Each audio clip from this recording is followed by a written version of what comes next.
બહાર શા માટે બેહાડો છો?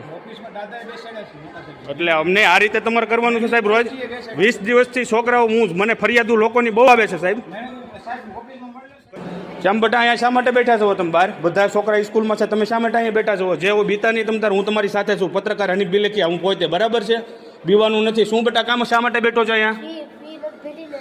રોજ બહાર જ બેસાડે છે તમને? તમારા બેટા શું તકલીફ છે તમારા બેટા? તારે પપ્પાનું નામ શું છે બેટા?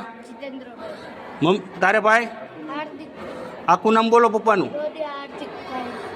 તમારું આખું નામ બોલો બેટા. તને બહાર બેસાડે છે તારે બેટા? બરાબર, ઓકે, કાંઈ વાંધો નહીં બેટા. સારું, આ જ રીતે રોજ તમને બેસાડે છે? કેટલા દિવસથી કન્ટિન્યુ બેસાડે છે તમને? કેટલા દિવસ? હે? તો ભણવા નથી દેતા તમને? એમને ભણવા નથી દેતા તમને? આ જ રીતે રોજ કરે છે? જે સત્ય હોય બેટા કહેજો, બીવાનું નથી આપણે તમ તારે. ઓકે, કાંઈ વાંધો નહીં. અહીં બેઠા છો? ફી બાકી છે એટલે? તો તમને શું કહે છે સાહેબ? સાહેબ એમ કહે છે કે ફી બાકી છે ને તો આવતા નહીં કાઢી. આજે એમ કીધું અને દરરોજ એમ કહે છે. દરરોજ એમ ક્લાસની અંદર બેસવા જ નથી દેતા?